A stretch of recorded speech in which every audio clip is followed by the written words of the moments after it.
Donc, je vais vous parler de mon dernier livre qui vient de sortir sur la danse. Sur la danse, c'est peut-être pas étonnant en ce qui me concerne parce que j'ai consacré à peu près toute mon activité de cinéaste à la danse. Je n'ai jamais été danseur, mais j'ai approché les danseurs, les chorégraphes, les maîtres, enfin tout le monde de la danse pendant à peu près un demi-siècle, le dernier demi-siècle. Donc dans ce livre, je raconte mes souvenirs. C'est un peu un portrait d'artiste, de ces grands artistes dont je vais vous parler, que j'ai approchés, mais c'est aussi une réflexion sur l'art de la danse, sur ma conception de la danse par rapport aux autres arts. Alors je vais commencer par le début. Mon premier film, je l'ai fait, je sortais j'allais dire, des bras de Federico Fellini. J'ai passé 5 années à Rome et je bouillais d'impatience de faire du cinéma. Et l'idée que j'ai eue, étant donné que je devais beaucoup à la danse comme spectateur enfant, je voulais faire un film sur la danse. Il faut que je me souvienne que, étant enfant, mes parents m'ont emmené à l'opéra. C'était Paris vert de gris ou Paris noir, si on veut. C'était le Paris de l'occupation, mais l'opéra était ouvert et il y avait une grande activité chorégraphique sous le règne absolu de Serge Liffard. Donc j'ai un souvenir un peu proustien, si vous voulez, de ma présence d'enfant dans ce monde de la danse. Alors il y avait l'éblouissement du spectacle et puis il y avait quelque chose aussi qui m'intriguait, c'est que en général quand on va au cinéma et au théâtre, à l'entracte, les gens parlent par petits groupes, des gens qui se connaissent. Mais là j'avais vu qu'il y avait des groupes qui se faisaient, qu'il y avait donc un monde de la danse. Et c'était un petit peu le côté de Guermantes pour moi, c'est-à-dire que c'était un monde dans lequel je pensais que jamais je n'accéderais. Et puis c'est arrivé quand j'ai fait des films de danse. Je ne dirais pas que j'ai fait des films de danse pour accéder à la tribu des ballettomanes, mais il y a quelque chose de ça. Quand j'ai fait ce film, Le spectre de la danse, en 1959, donc après avoir fait la Dolce Vita, j'ai voulu faire un film sur la danseuse et j'avais envisagé Yvette Chauvirey, qui était la grande étoile suprême de l'époque.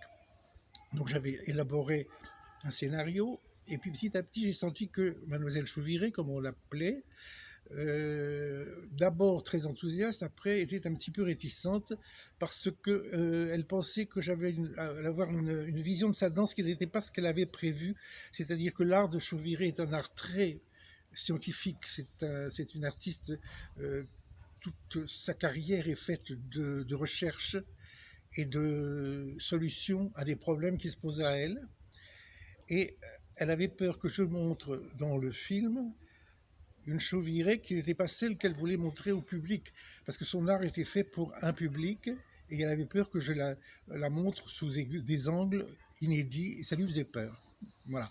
Alors donc, à partir d'un certain moment, j'ai renoncé à Mademoiselle Chauvirey, et je me suis tourné sur Nina Virubova, qui est donc la vedette de mon premier film, Le spectre de la danse. J'ai eu beaucoup de chance avec ce film, il a connu je dirais pas une gloire, mais un renom immédiate. Il est sorti avec un film et les critiques, presque tous les critiques parlant du film, ont réservé un paragraphe à ce court-métrage. On n'imagine pas ça maintenant. Donc tout d'un coup, je suis rentré dans le monde de la danse, j'étais admis par les gens de la danse, justement cette espèce de tribu des ballettomanes qui m'a adopté et qui m'a après aidé à envisager d'autres films sur les grands danseurs français, étrangers, russes, etc. Ensuite, j'ai fait des longs métrages et ayant fait ce film, j'ai oublié de dire que ce film a eu beaucoup de succès aussi à Londres et en Amérique. Donc pour moi, c'était une espèce de coup d'envoi providentiel, si vous voulez, pour ma carrière. Après, j'ai fait des films, donc, comme je l'ai dit, de long métrage. Et à la faveur ou à la défaveur d'un film de fiction donc, qui n'a pas marché, vouloir absolument continuer à faire des films, alors que j'étais un peu dans le mur. je me suis dit, il faut que je recommence à faire des films de danse puisqu'ils m'ont porté bonheur. Et à partir de là, j'ai fait des films qui n'étaient plus des courts-métrages, mais des longs-métrages. Donc j'ai fait à peu près 11 courts-métrages, 11 longs-métrages, et je parle de ces tournages dans ce livre. Donc j'ai à peu près écumé ou ratissé, comme on veut, toutes les gloires du ballet, si vous voulez, de 1960 à 2010. Donc on remarquera que mes films ne sont pas des films sur la danse, c'est-à-dire que je ne me suis pas appliqué à filmer la danse. Je pense que la danse, il faut éviter de la filmer, il faut aller la voir in vivo, pendant que ça se passe sur scène, avec tous les aléas, toute l'émotion qu'a le danseur et qu'a le spectateur dans la salle. Mais par contre, ce qui m'intéressait, c'est d'inviter les spectateurs dans la cuisine, si vous voulez, pour voir comment c'était fait. C'est pour ça que dans mes films, les danseurs sont là, mais aussi beaucoup les partenaires, les maîtres, les professeurs et les chorégraphes. Donc voilà, c'est ce que je raconte dans mon livre, c'est ce contact avec tous ces gens. Alors je pourrais évidemment les évoquer les uns après les autres, je ne sais pas, au choix par exemple, voilà, je pense en ce moment à Alicia Markova, grande danseuse, la légende du ballet britannique. Donc j'avais déjà fait beaucoup de films avant, et à ce moment-là, je me disais, mais il manque Alicia Markova, mais elle est très âgée.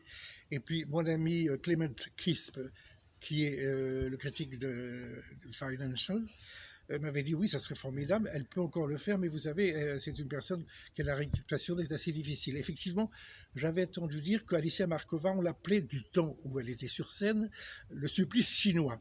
Le supplice chinois, parce qu'elle avait la réputation d'être la personne qui faisait semblant de ne jamais comprendre ce qu'on attendait d'elle. Bon, Clement Chris m'a encouragé, je l'ai rencontrée, j'ai été la voir à Londres, et elle s'est décidée, elle avait plus de 80 ans, donc la voilà arrivant à Paris, à la gare du Nord, dans une petite voiture, poussée dans une petite voiture, et on l'a reçue un peu comme la reine d'Angleterre. Donc je m'étais dit, ça va être très limité du point de vue de la chorégraphie et des mouvements. Mais enfin, c'est déjà merveilleux d'avoir la Markova. Dame Alicia Markova, parce qu'elle était dame du British Empire. Donc, c'est pas rien. Donc, le lendemain, on l'a hissée à bras de pompier dans l'escalier en colimaçon qui mène à la rotonde Zambelli. C'est là que je voulais tourner toutes ces séquences où elle devait passer son savoir à des jeunes danseuses de l'opéra. Donc elle arrive dans les bras d'un pompier et on l'assoit sur une chaise, et je me suis dit, bon ben maintenant il faudra se contenter de voir Alicia Markova assise sur la chaise, donnant sa bonne parole, mais rien de plus. On commence avec l'oiseau, le rossignol de Stravinsky, et dès la première chose qui ne lui plaît pas de la jeune Myriam Hultbraham, la voilà qui se lève et commence à faire des pas. Pirouette, chassé, croisé, gargouillade, autant de figures de danse qu'elle enseignait pour cette section de danse. Donc, voilà, c'était une ruse de comédienne de faire croire qu'elle n'allait rien faire et qui finalement nous accordait, dans un second moment, tout ce qu'elle pouvait nous donner. Markova, c'était un charme extraordinaire parce que finalement, cette dame qui avait la réputation d'être très difficile, avec nous, pendant le tournage, c'était un ange d'obéissance, de douceur. Et il y avait auprès de nous Elisabeth Platel, qui faisait un petit peu la passerelle entre les danseuses qui n'étaient pas toutes supposées parler anglais et Dame Alicia Markova. Donc c'était absolument un enchantement. Et je me souviens que le dernier jour, toutes les danseuses qui avaient reçu la leçon jour après jour sont venues pour la remercier. Et puis je me suis mis au piano, j'ai joué le God Save the Queen, voilà. Et ça s'est terminé. Et puis voilà, c'est au revoir Dame Alicia, je pensais que je ne la reverrais jamais, et je ne l'ai jamais revue. Mais un jour, un mois après, je reçois un coup de téléphone. « Hello Dominique, Alicia !» Voilà, et on a eu une conversation merveilleuse. Parce que, évidemment, c'était la dernière, c'était bien évidemment la dernière, et elle est morte quelques mois après. D'ailleurs, elle a eu des funérailles nationales à Westminster Abbey. Voilà, c'est comme ça que les Anglais savent honorer leurs grands personnages. Voilà, je vous ai parlé de Markova, je pourrais vous parler de Chauvirey. Je vous ai dit tout à l'heure, je vous ai dit qu'elle avait exercé son art avec énormément de science. C'est une danse très intellectuelle finalement que celle de Markova, à comparer à celle de Nina Virubova, justement, qui l'a remplacée dans mon premier film. Puisque, comme je vous ai dit, euh, Yvette Chauvirey était un petit peu méfiante, soucieuse de ne pas se montrer sous son jour le meilleur, alors que Nina Virubova, qui était une slave, une femme très spontanée, a accepté de faire tout ce que je désirais et sans faire de complications. Je dois dire aussi que dans ce premier film, j'avais la prétention de faire action de cinéaste, c'est-à-dire je sortais des équipes de Fellini, de René Clément, des grands techniciens, et donc j'avais visé un film en cinémascope, c'était la grande cinémascope noir et blanc. Je peux vous dire qu'à l'époque c'était la grande mode, c'est-à-dire le chic, c'est-à-dire le faste, mais aussi la réserve et l'élégance du noir et blanc. Donc, avec Nina Virubova, c'était une amitié de 60 ans, parce que je n'ai jamais perdu de vue. Nina Virubova était une personne merveilleuse de simplicité. Non, de simplicité, je ne dirais pas, parce qu'elle était slave, et les choses étaient compliquées dans sa psychologie. Dans sa danse, c'était une danse très spontanée, et donc ça tient à l'image. Voilà. Et je pourrais vous parler de... Vous allez me dire, mais pourquoi vous me parlez de personnes âgées? On me l'a souvent demandé. Pourquoi est-ce que vous parlez plus des danseuses qui sont en activité, qui sont dans votre film, que des maîtres qui les enseignent? Alors, je vous dirais, j'ai un penchant, j'ai une tendresse pour les personnes âgées, c'est vrai. Parce que, surtout pour les danseurs, pour les gens de la danse. Parce que dans la danse, ils sont absolument réquisitionnés par le travail. Les danseurs travaillent comme on ne peut pas imaginer. Ils travaillent le matin la barre, ils travaillent l'après-midi la répétition, ils travaillent le soir la représentation. Donc ils sont complètement tendus à l'effort d'être à la hauteur de l'idée qu'ils ont d'eux-mêmes. C'est un travail vraiment intense. Donc quand je les ai fait tourner, les jeunes, ils étaient heureux, mais ils m'accordaient leur temps, un temps précieux, parce qu'ils travaillaient beaucoup. Alors que quand leur maître que j'ai aussi sollicité, eux avaient le temps. Et ils avaient eu le temps de la réflexion, c'est-à-dire chez le danseur, il y a le temps de l'action et il y a le temps de la réflexion, c'est le temps où, en général, quittant la scène, presque aussitôt, ils donnent leur savoir à des jeunes. Ils sont très demandés parce que, comme on sait, la danse ne s'apprend pas dans les livres, ça s'apprend de bouche à oreille, d'un geste à l'autre, par le danseur qui a le secret du rôle. Parfois, c'est le créateur. J'ai eu la chance d'avoir, par exemple, avec Violette Verdi, avec enfin, presque tous. C'était des rôles avec Chauvirey pour Istar, des ballets qui avaient été créés pour elle. Donc, souvent, c'est vraiment à la source. Parfois, c'est le deuxième ou le troisième degré des ballets plus anciens. Ce sont des maîtres qui ont été enseignés par un autre maître et qui lui-même, à la troisième ou la quatrième génération, ont été les créateurs. Vous voyez, au fond, la danse, c'est un arbre généalogique. Et ma grande aventure avec la danse, c'était de me promener dans cet arbre généalogique. Voilà. Et ce dont je me suis aperçu aussi, c'est que mes films, qui au départ étaient des monographies sur un sujet, un danseur. Quand j'ai fait un autre, c'était aussi un ballet, un sujet, un danseur. C'était monographique. Et petit à petit, je me suis aperçu que ces monographies, ces films, avaient un rapport les uns avec les autres. C'est-à-dire qu'il suffirait que j'en tourne encore un ou deux pour que ça se rejoigne, comme un puzzle. À partir d'un certain moment, je me suis mis en devoir, si vous voulez, de remplir les trous de ce puzzle pour dessiner, pour présenter un panorama de danse, je vous dis, pendant un demi-siècle. Alors, je vous parlais des gens que j'ai eu l'heure et la chance de filmer.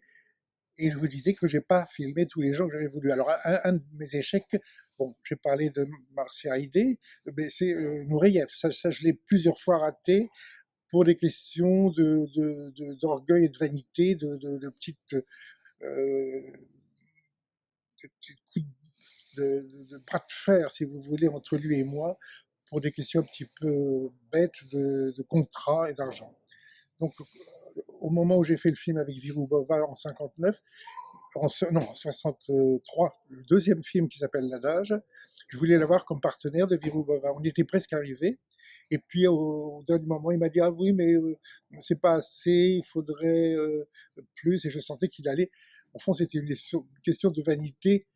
Lui qui venait d'un pays où il était très mal payé, il voulait maintenant qu'il était en Occident faire casquer. Et moi, à un moment, je me suis braqué et peut-être j'ai eu tort sur le plan de l'intérêt du film et j'ai dit non. Et 6 mois avant que sa mort, quand il était en train de monter la Bayadère, j'étais en train de tourner avec Monique Loudière un film sur elle qui s'appelle Comme les oiseaux. Et je voulais la voir. Et là, ça a recommencé. Je voulais la voir. Je voulais que, même, il était assez malade, mais il était en répétition. Donc, je pensais que c'était possible. Et Monique m'a dit, oui, c'est possible. Il peut me donner une leçon, même si c'est réduit au point de vue de la dépense physique. Ça serait intéressant. Et là, je l'ai recontacté. On était arrivé à un accord avec des prix beaucoup plus élevés que ceux que j'avais prévus pour tous les autres. Et j'avais dit oui pour la voir. Et puis, 2 jours avant le tournage, j'ai eu son impresario qui me dit oui, vous savez, maintenant, bon, au point où il en est, il n'y a plus qu'une seule chose qui l'intéresse, c'est l'argent.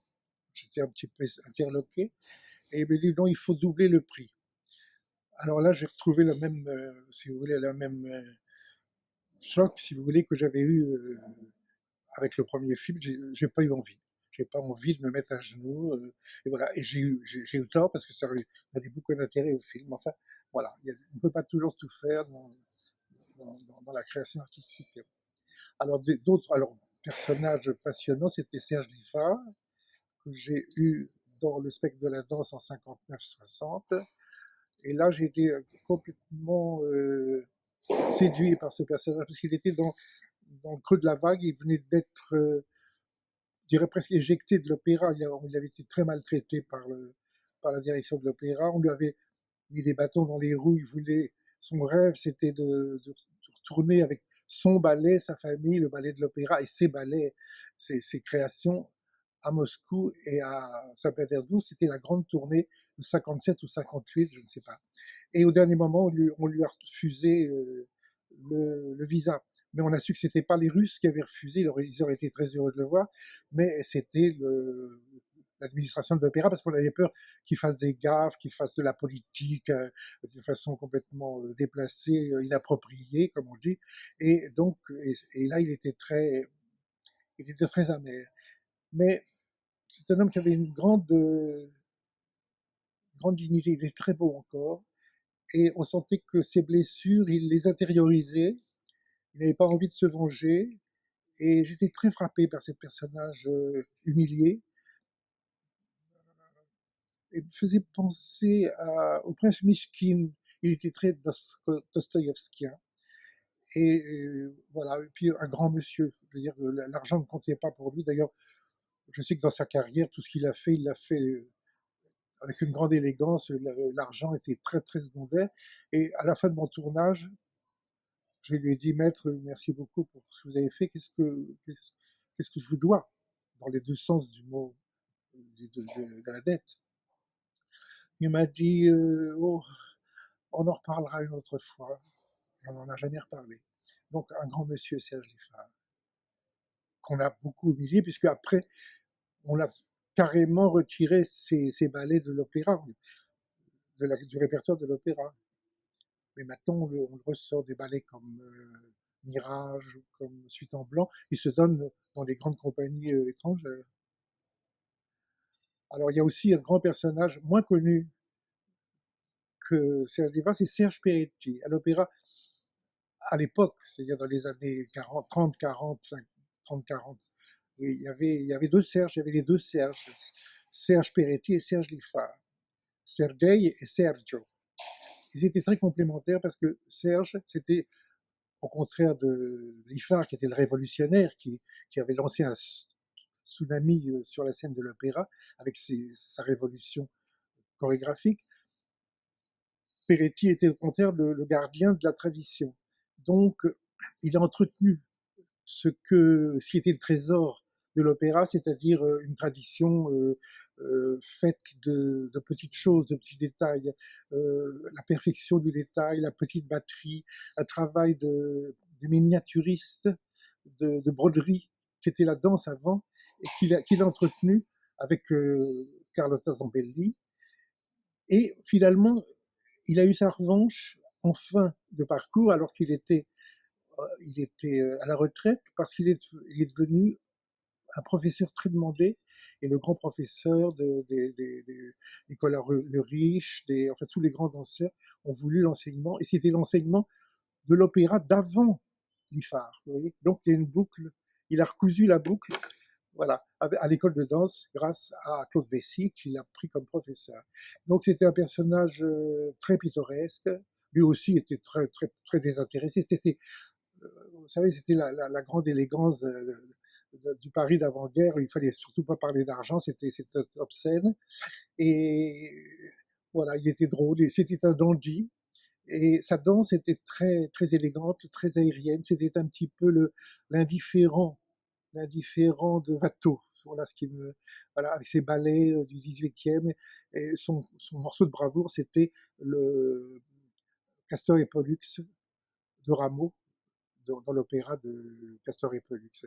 Et là, il avait laissé un souvenir extraordinaire. Et par chance, j'ai retrouvé un morceau aux archives du cinéma à Bois d'Arcy, un morceau où on le voit danser justement cette grande chaconne en panaché à la Louis XIV, cette grande chaconne qui est le morceau de bravoure de Castor et Pollux.